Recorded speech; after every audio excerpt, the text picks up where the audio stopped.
What's going on, guys? Welcome back to another video here on the World of Juice channel. Welcome to my draft recap video for the 2021 NFL draft. That is right, we are back. I've already done my first round recap, and I've already done my Patriots first couple of rounds recap. And so now it being Sunday and the draft is all over, we can take a look back and see if we had some winners and losers. Obviously, you're going to have some winners and losers, maybe some steals of the draft, some exciting picks. So first off, I want to start with the team that had the second overall pick in the draft, the New York Football Jets. That is right. I think that the Jets were absolute winners in the draft. And I know this is shocking to say because it's the Jets. And the Jets don't usually have a lot of success in the draft. But I think the Jets, they surprised a lot of people. They did a very phenomenal job at building a team through the draft. Now, who knows if this is going to work out actually on the field. It looks good on paper, the people that they drafted, but who knows if it's going to work out on the field. So, obviously, first off, they take Zach Wilson. We already knew that was going to happen. That was a lock from the beginning. Then they traded up to get Elijah Vera Tucker. We talked about that. I thought that was a good pickup for him to get a guard to block from the inside out for Zach Wilson. Then they get Elijah Moore, the wide receiver from Ole Miss. And that is one of the biggest steals of the draft, in my opinion, because Elijah Moore is so explosive. He's so fast. He's a good route runner. And he just fell into their lap at like the second pick in the second round. So just fell right into the lap. Like, how does that even happen? So I think those top three picks are very crucial to what the Jets are trying to do. And at this point, I know the Jets are still very bad because they're drafting second overall, but I think that they didn't go for this position is what we need. Like, we're drafting for necessity. I think they drafted for expectations. Kind of like Zach Wilson's got a lot of expectations. Elijah Vera Tucker, they traded up for him, so he's got a lot of expectations. Elijah Moore's got a lot of expectations. I feel like they drafted more for expectation than they did for we need to get some guys to fill out a roster. I feel like they've catapulted that level of badness. They're not where the Jacksonville Jaguars are. They're not where the Houston Texans are. They're not where those kind of lower level teams are. I feel like the Jets are just that little bit better. Now, this may be crazy and this may be debunked come the start of the season when the Jets start like 0-6 or something like that. I don't know. But I think I don't really like Zach Wilson that much, but I think that he is going to be a very good quarterback in the league. Maybe he's got that kind of Baker Mayfield, Kyler Murray type of body to him. He's not as big as Baker is, but he's got a cannon of an arm. He can move around the pocket. Now, we haven't obviously seen what he can do against high competition. He didn't really play a lot of that at BYU, and obviously he's never taken a snap in the NFL. So just going off of purely expectations and speculation, I think that Zach Wilson, he's 6'2", 6'1", I think he's in that range. So he probably won't get beat up that much. He'll still take a pretty bad beating because the Jets are not that great. But I think it could be a surprise year for the Jets, the New York Football Jets. So I think it could be a surprise year for them. Maybe they win 6 games. Maybe they win 7, 8 games. I don't know. Maybe they get up to above 500. Well, there is no 500 now with there being 17 games. But maybe they go up a little bit. I don't know. That's just my prediction. But overall, I think that they won the draft. Well, they won their draft. They did a very good job. Then going to the Jaguars, who had the number 1 overall pick. Obviously, they took Trevor Lawrence. I think that they did very solid in the draft.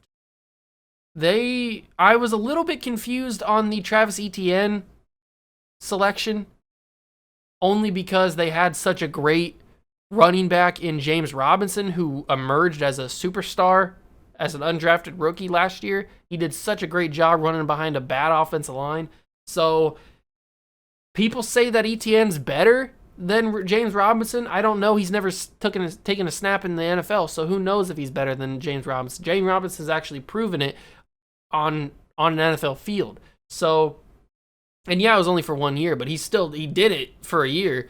So I don't know. I understand why they did it because Urban likes to have those connections. He likes to get the guys that he knows, and he knows Trevor Lawrence, he knows Travis Etienne, and he knows that they'll be comfortable together because they were there for 3 years together at Clemson. So they know each other, they feel comfortable. So that's good to bring them together in the pros. So I think the Jags did a very good job drafting with what they were given. I mean, they had the first overall pick, so they couldn't really miss with Trevor Lawrence. Now, if we're going to a team that I don't think did that great, I don't think the Raiders did that great. They got, what's his name? Alex Leatherwood, which is kind of just disappeared from my mind. They got Alex Leatherwood, and he is good, but he doesn't really have the length. He doesn't really have the body to be a left tackle. They might have to move him to guard. And getting him at 17 when they got him, I don't know if they reached for it. I feel like they kind of reached for it, and then they didn't really do much after that. They probably could have got Leatherwood in the second round and then gotten somebody better in the quote unquote better in the first round. I don't know. I don't really know how to feel about the Raiders draft because John Gruden and the other dude, I can't think of his name right now, but they always seem to have like this I'm smarter than you mentality when it comes to like decisions like drafting or free agency or contracts or something like that. They always kind of have that I'm smarter than you mentality. And so I feel like they brought that into the draft and it didn't really work for them. But that's just my opinion. I don't think the Raiders had that great of a draft. Overall, I think that most teams really had solid drafts. I don't think they really had that bad of a draft. Any team besides like the Raiders, I said, I don't think they really had. And the Raiders didn't have a bad draft, but I don't think they could have done a lot better, is what I'm basically trying to say. I guess I would give the Bears. The Bears had a good draft, obviously, because they got Justin Fields. So that pick is an A+, obviously. Trevor Lawrence is an A+. Getting the Jags getting him, obviously, is an A+. I think that the Jets getting Zach Wilson is an A. I wouldn't give it an A+. I think that Zach Wilson, like we said before, is going to be a okay quarterback, a good quarterback in the league, probably around that Kyler Murray range. I think the Chargers getting Rashawn Slater in the first round is very interesting. I'm a little bit concerned about Rashawn Slater because he's very tiny. He's like 6'4", 302 is like the range where he's at. And to me, that's very small for an offensive lineman, especially a left tackle. So maybe it's not super tiny, but maybe I don't know. I'm just kind of curious and a little bit concerned about Rashawn Slater. I still think it's a good pick. I think he's a good player, but I am a little bit concerned about his size. He could obviously put on a decent amount of weight and then be good to go because he's pretty lanky. So he could put on a little bit of weight and then be ready to go. So I guess it wasn't really that bad of a draft for anybody. Like, I'm kind of surprised at the way that the teams drafted this year. Like, usually some teams take flyers on guys, and especially you think that they would take flyers on guys because of the season that we had, where a lot of people opted out, so there's not a ton of film on them. So you just take a flyer on a guy. That's why some guys like fell a little bit later. The Ravens did very well in their draft. They also picked up Shaun Wade in like the 5th round, who, if you aren't familiar, because you're not a Buckeye fan like I am, Shaun Wade would have been top 3 pick probably in last year's draft if he would have came out. But he decided to come back, played corner, bad decision, Bad decision. Did not do well at all. He got smoked on every single play that he had. Did not look good at all. Did not look comfortable. Had no effort. Didn't even look like he wanted to play corner. And then he comes into the league. That hurt his draft stock immensely. He comes into the league and he decides to play corner again. That doesn't really make sense to me. Like, why would you go from being the best safety in the league, in the country, one year, and then the next year you have a sucky season as a corner, and then you decide to play corner in the league? Maybe the people around him were suggesting to him that the NFL teams, maybe they told him that we're going to draft you as a corner, we're going to play you as a corner, we see you as a corner. Maybe that's the reason why. But if he doesn't play safety in the league, he's not going to be anything in the league. He's not a corner. He's not a one-on-one guy. He's not he's not that. He's not anything. He's not man-to-man. He's not anything like. He's a deep safety that comes around, lurks the field, and picks off passes when he needs to. That's what he does.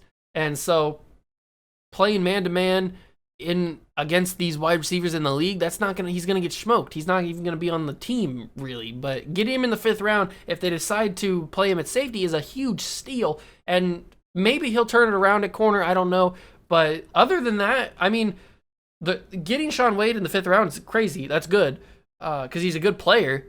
He just didn't have a good season at corner. I think the Ravens had a great draft.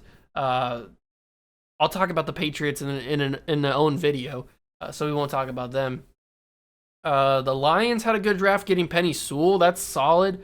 The Rams didn't really have a lot of picks, but they had a decent draft for what they had. The Philadelphia Eagles had a good draft getting Devontae Smith. That was a solid pick. Kind of a steal of the draft, really. Who else? Like the Cardinals, okay draft. 49ers getting Trey Lance was a shocker. Didn't really see that coming. That kind of confirms that they're not going to trade Jimmy Garoppolo. The Packers not really getting weapons for Aaron Rodgers. They did get Amari Rodgers, but with Aaron Rodgers still being content on not wanting to play for the Packers, who really knows what is going to go on in that one. But all in all, I think that a lot of teams did very well with their draft picks in this draft this season. So I don't really have a lot to criticize on it. I mean, there's always going to be some hits and misses. There's always going to be some misses. So I guess we'll just have to find out a few years. That's the one thing about grading drafts. The year that it happens is you don't really have that perspective because you don't know how anybody looks like in the league. You got to wait a couple years until the people get comfortable, and then they can really show you if they have it or not. Like, I think we're at the point now where we can decide that N'Keal Harry doesn't have it in the league, really. Maybe that's just because he hasn't had he didn't really have a good Cam Newton last year. So maybe that's what it is. And the year that Brady was there, the final year that Brady was there, he wasn't really that good. I mean, it was still Tom Brady. He was still good, but maybe N'Keal Harry just doesn't have it. I don't know. So, yeah, you just can't really judge too harsh on these rookies because, one, they've never taken a snap in the league, and two, it's so early that you got to just wait a couple years, get some perspective, get some 2020 vision, and then look back on the draft and see. That's where you get those redrafts, those kind of things where, like, you see that if you redraft the Christian McCaffrey draft, he goes higher. If you redraft the the Tom Brady draft, he goes number one. I don't know. So that's where you kind of fall into those kind of things. But all in all, I think it was a good draft for every team. I'll talk about the Patriots tomorrow, and then we'll get into some Aaron Rodgers stuff, and we'll get into maybe we'll drop a little Tim Tebow stuff later in the week too. I don't know, but that's going to do it for this recap of the NFL draft, the 2021 NFL draft. If you guys did enjoy, make sure to smash that like button, notification bell, and the subscription button as well. Join the Juice Club, and I'll catch you guys in the next one. Peace!